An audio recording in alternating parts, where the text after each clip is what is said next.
শুরু করছি প্রিয় বেগম পর্বতে। ভোর হতে না হতেই মহলের অভ্যন্তরে ঘুমন্ত মানুষগুলো জেগে উঠেছে। কোরআনের মধুরে সুর প্রতিধ্বনি হচ্ছে আন্দর মহলে। অপরূপার ঘুম ভাঙল দেরিতে। সারা শরীর ব্যথা হয়ে আছে, মাথাটা ভার হয়ে আছে। কোনো এক গোপন ব্যথা সারা রাত বাড়ি সাঁকড়ে ধরে কেঁদেছে সে। ভাগ্য থেকে কোথায় এড়ে ছুড়ে ফেলেছে যেন। এই মহলের মানুষগুলোকে তার বড়ই অদ্ভুত লাগছে। কাল একজন অকারণেই তাকে আঘাত করলো। সে তো কখনো কাউকে এভাবে আঘাত করতে পারতো না। মহিলা কেন এমন করলেন অপূর্বা ভেবেই পেল না। অন্যদিকে একটা মানুষকে নির্মমভাবে মারল। এরা এমন কেন? সে বর্তমান আর ভবিষ্যৎ ভেবে শঙ্কিত হয়। ভাবে এই মহলে তার দিনগুলো কিভাবে যাবে, কখন তার অপেক্ষার প্রভাব ফুরাবে, কখন মানুষটা আসবে, উদ্বিগ্ন হয়ে বলবে, অপরূপা, তোমাকে না পেয়ে আমি পাগল হয়ে যাচ্ছিলাম। তার কোনো নড়চড় না দেখে বাবার আদেশে সম্মুখ গতিতে অপরূপার কক্ষটিতে পা রাখলো সায়রা। ঘরের জানালা কপাট মেলে দিল। এক টুকরা ভোরের আলো জানালা দিয়ে ঢুকে মেঝেতে গড়াগড়ি খেলো তখনই। বিছানায় ঘুমিয়ে আছে কমলমতি নারী। ভোরের পাখির কুজ্জন কানে আসতে সুষুপ্ত চোখ দুটো মেলল অপরূপা। ঠোঁট নাড়তে যেতে প্রচন্ড ব্যথার অনুভব হলো। হাত পা টান দিয়ে মাথাটা পুনরায় তুলোর বালিশ ছেড়ে দিতে চোখের কোণে বেয়ে এক ফোঁটা জল গড়িয়ে পড়ল। সায়রা এসে পাশে বসে বলল, ঘুম ভালো হয়েছে? উঠে পড়ো। আচ্ছা, তোমার নামটা তো অনেক বড়, তোমাকে বাড়িতে কি নামে ডাকতো? অপরূপা উঠে বসলো ধীরে ধীরে। সায়রা তার দিকে দৃষ্টি ফেলল। কাল যেমন বিধ্বস্ত লাগছিল, তাকে আজ ভোরের আলো তার চাইতেও বেশি স্নিগ্ধ লাগছে। গত রাতে সায়রা আর সোহিনী মিলে তাকে নিরলঙ্কার করে একটা সবুজ রঙের সুতি শাড়ি পরিয়ে দিয়েছে। নিভাজ ললাটের দুপাশে বিনান চিহ্ন, কয়েকটি কুকরা চুল জড়ো হয়ে আছে ঠিক তার মতো করে। অতিশয় নিষ্পাপ চেহারায় সে সায়রার দিকে তাকিয়ে থাকলো। আঁচল টেনে গায়ে আঁচল জড়িয়ে উত্তর দিল, আপা ডাকতো। সায়রা তার জবাব পেয়ে পাশ ঘেঁষে বসলো। বলল, তাহলে আজ থেকে আমরাও তোমাকে আপা বলে ডাকবো। তুমি আমাদের নাম ধরে ডাকতে পারো। অপরূপা পূর্ণমেদুর দৃষ্টিতে তাকিয়ে পরক্ষণে চোখ নামিয়ে ফেলল। সেই মুহূর্তে সোহিনী কক্ষে প্রবেশ করলো। এই অপরূপা, রসাই ঘরে চলো, মা বেগম তোমাকে ডাকছে। ভয় পেও না, হ্যাঁ? সায়রা ওর হাতটা আলতো করে ধরে বলে, আম্মাজান মাঝে মাঝে অস্বাভাবিক আচরণ করে, তুমি এটা মাথায় রেখো না। একবার উনার মন জয় করতে পারলে উনি তোমাকে অনেক মহব্বত করবেন। অপরূপা মৃদু মাথা শাকায়। সায়রা আর সোহিনীর সাথে রসাই ঘরে চলে যায়। পাশের কামরা হতে পুরুষালী গলার শব্দ কানে ভেসে আসে। বুক কামড়ে ধরে, মনে হয় ওখানে উনি আছেন।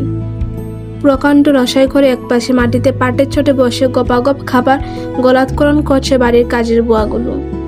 রসাই ঘরে রাজকীয়তার ছোঁয়া। সব হাড়ি পাতিল আসবাবপত্র তার কথা জানান দিচ্ছে। মাংস আর গোলাপ জলের গন্ধে মোম করছে পুরা রসাই ঘর। অপরূপা পা রাখার সাথে সাথে সবাই একসাথে চোখ তুলে তাকায়। অপরূপা কোনো দিকে না তাকিয়ে খাদিজার দিকে তাকায়। খাদিজার চোখাচোখি হয়ে যাওয়ার পর চোখ নামিয়ে ফেলে। বক্ষপুঞ্জরে কাঁপুনি ধরে, গলা শুকিয়ে আসে। এই সায়রা, তোর ভাইজানকে গরম পানি দিয়ে আয়। এই মেয়েরে নিয়ে আজ যাত্রাপালা দেখতে যাবি। সায়রা পাতিলের বাটিতে গরম পানি ঢেলে নিতে নিতে বলে, জি আম্মাজান, যাব। ভাইজানের কাছে যাই। সায়রা বেরোনোর সময় সোহিনীকে ইশারা করে কিছু একটা। সোহিনী হাস্য মুখে বলে, মা বেগম, আমি আর অপরূপা খেতে বসি? কুলি নিয়ে বসাতে হবে তোমাদের? মোটেও না। সোহিনী অপরূপাকে টেনে নিয়ে নিচে সোনালি রঙের চটপাতে বাদামি রঙের পেয়ালা করে হরিণের মাংস আর গরম গরম গমের রুটি নিয়ে খেতে বসে। অপরূপা আবারও খাদিজার দিকে তাকায়। খাদিজা গিয়ে তার পাশে খেতে বসে। বলে, কাল জবাই করেছ এই হরিণ। রাত্রে রাত্রে আমার সময় শেষ, খাওয়ার সময় পেলাম না। অপরূপা রুটি মাংস বাড়িয়ে দেয়। আমাদের সাথে খান। রুটি ছেড়ে মুখে পুরে খাদিজা উঠে যায়।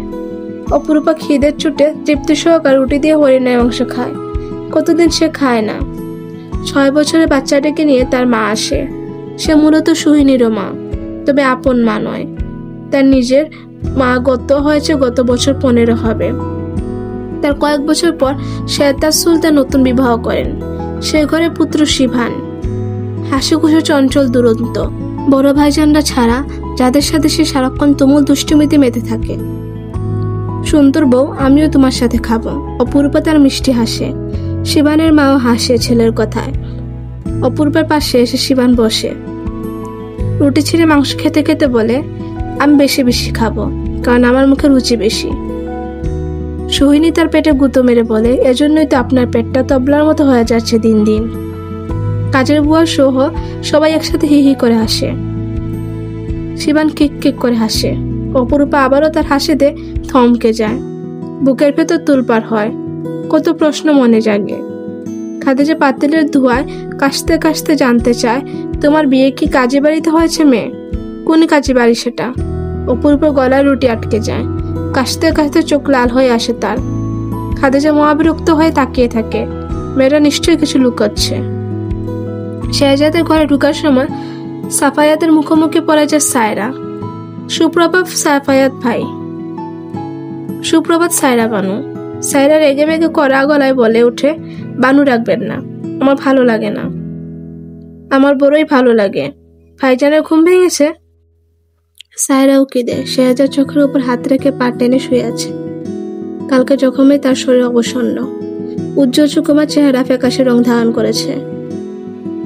সায়রা সাফায়াতকে প্রশ্ন করে, আপনি নাকি আপনার দেশে বাড়িতে চলে যাচ্ছেন, তা কবে? মনে হচ্ছে তুমি বেশ খুশি হবে আমি চলে গেলে। শেহজাদ হাত সরিয়ে বোনকে দেখে। মনোযোগ দিয়ে কথোপকথন শুনে। ভাইকে চোখ মেলতে দেখে সায়রা চুপ হয়ে যায়। আম্মা যেন অনুমতি দিয়েছেন, আমরা যাত্রাপালা দেখতে যাব। সাফায়াত শেহজাদের দিকে তাকায়। দুজনেই বাঁকা হাসে। সাফায়াত বলে, আজ মঞ্চ সাজবে না। সায়রা কৌতূহলপৃষ্ট দৃষ্টি নিক্ষেপ করে। কেন সাজবে না? কাল নারী শিল্পীর গায়ে চাকু মেরেছে সন্ত্রাসটা। সে হাসপাতালে শায়িত আছে। সায়রার মন খারাপ হয়। শেহজাদ কথা বলে এবার, কাল মহলে মেহমান এসে শুনলাম। কোথাকার সে? দক্ষিণ ঘাট থেকে আব্বাজান নিয়ে এসেছে, এইটুকুই জানি। আপনি ঠান্ডা পানি ছুবেন না ভাইজান। সাফায়াত ভাই ভাইয়াজানের সাথে খেতে চলে আসুন। আব্বাজান আর বউ চাচা আপনাদের জন্য অপেক্ষা করছে।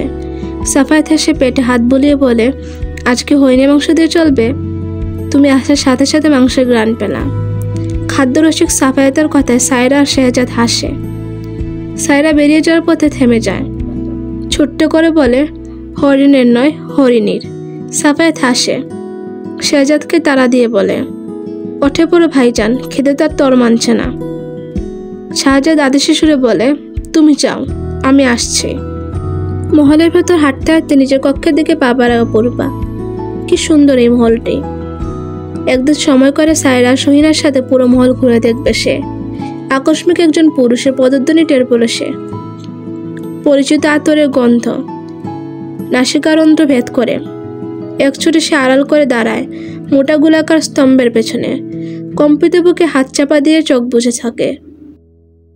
শেহজাদ থামে, প্রখর দৃষ্টিতে তাকায় স্তম্ভের দিকে। সবুজ শাড়িটা দেখা যায়। কিছুক্ষণ নীরব হয়ে দাঁড়িয়ে থাকে, তারপর নিগুড় ভঙ্গিতে হেঁটে চলে যায়। অপূর্বা ধীরে ধীরে উকি দিয়ে সুদীর্ঘ সুদেহী সুকুমার পুরুষটির গমন দেখে। কালকে সেই রক্তভাজা নির্মমতা আর পাশবতার মোড়া পুরুষটি অপূর্বাকে ভাবিয়ে তোলে।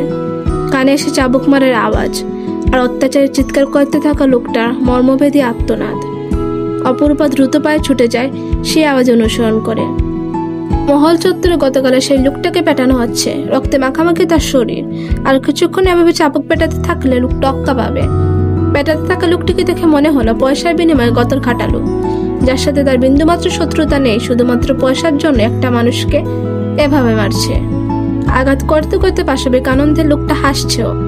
দেখতে কৃষ্ণকায়। রোগা মনে হলো মারার সময় বেশি শক্তি প্রয়োগ করছে সে। ফলস্বরূপ নিজেই হাঁপিয়ে উঠছে। নৃশংস অত্যাচার চাবুক আঘাতে লোকটা পানি পানি শব্দ করছে। অপরূপার মায়া হলো। মানবিকতা বোধ জেগে উঠল। অপর লোকটির প্রতি রাগে ঘৃণায় অপরূপার গাত্র দাহ হয়। ক্রুব্ধ পাখিনীর মতো ছুটে গিয়ে চাবুক কেড়ে নেয় সে। লোকটা অতি আশ্চর্য দৃষ্টিতে তাকায়। বিস্ময়াবিষ্ট চোখে আকস্মিক অপগোপন হওয়া অপরিচিত স্বরূপা নারীর অগ্নিময় দৃষ্টিতে দৃষ্টি মেলানোর আগে শপথ করে তার পেটে চাবুকের মার বসে যায়। লোকটা পিঠের পেছনে হাত চেপে ধরে কন্যর মতো গুটিয়ে ধপাস করে পড়ে যায়। অপরূপা কণ্ঠে তেজ ঠেলে জিজ্ঞেস করে, এখন নিজের কেমন লাগছে? তার স্বামীকে খুঁজে দেওয়ার দায়িত্ব তোমাদের দিয়ে দিলাম। ওর বাড়িতে কে আছে আমি এখনো জানি না। তোমরা ওর কাছ থেকে জেনে নিতে পারো। তোমাদের কাজ একটাই, দক্ষিণা ঘাটে খোঁজ লাগানো। সবার কাছ থেকে জেনে নেবে ওর স্বামী ওই ঘাটে ফের এলো কিনা, ওর খোঁজ নিয়েছে কিনা। শেহজাদ খেতে খেতে ভাবুক হয়, তার চিন্তার যাত্রাপালা নিয়ে। মাঝে মধ্যে আব্বাজানের কথায় কর্ণপাত করে। শেহজাদ পুত্র, তুমি শুনছো আমার কথা? সম্রাট মতিভ্রম হয়। জি আব্বাজান, শুনতে পেয়েছি। আমি শীঘ্রই লোক পাঠাবো। পরক্ষণে প্রসর ললাটে ভাঁজ পড়ে, গভীর চোখ দুটিতে খেলে যায় কৌতূহল। কোন ঘাটের কথা বলছিলেন আব্বা? দক্ষিণা ঘাট। সাফায়েত কিছু বলতে গেলে শেহজাদ হাঁক ছেড়ে তাকে থামিয়ে দেয়। থামো। দক্ষিণা ঘাট বললেন আব্বা? জি। কটার সময় কন্যাটিকে পেলেন? আমি ঘাটে পৌঁছাই 3:45 নাগাদ। তখন দেখলাম মেয়েটি কাঁদছে। ওনাকে কি জিজ্ঞেস করেছিলেন উনি কটা থেকে দাঁড়িয়েছিল ওখানে? অনেকক্ষণ বলল। অজানা রহস্যকে জানার তীব্র ইচ্ছে খাওয়া থামিয়ে দেয় সে। চোখামুখি কেলি করে যায় দুর্বোধ্য রহস্য উদ্ঘাটনের তীব্র উদ্যম। দূরবীনের সাহায্যে আদালতে একজন লাল টকটকে শাড়ি পরা একজনকে দেখেছিল সে ঘাটে। ভেবেছিল ডাকাতদের লোক। সংসারে দাঁড়িয়ে আছে। মেয়েটার কিছু দূরেই তাদের জাহাজ ছিল। যদি সেই কন্যাটি হয়ে থাকে তাহলে তারা মেয়েটার কোনো ক্ষতি করলো না কেন? সম্রাট ভেবেছিল ডাকাতদের একজন সদস্য শাড়ি পরা মানুষটি। ওটা কি কন্যাটিই ছিল? সে সবাইকে চমকে দিয়ে বলে উঠল, আব্বা, আপনি তো জেনে শুনে ঘরে ডাকাত নিয়ে আসেননি তো? তন্মধ্যে কালো মিয়া এসে হাজির। হাঁপাতে হাঁপাতে বলে, বেয়াদবি মাফ করবেন হুজুর। শেহজাদ খেকিয়ে বলে ওঠে, কি হয়েছে সেটা বলো। সাহেব, চত্বরে কে জানি কুতুবরে চাবুক মারি বেহুশ বানায় রাখছে।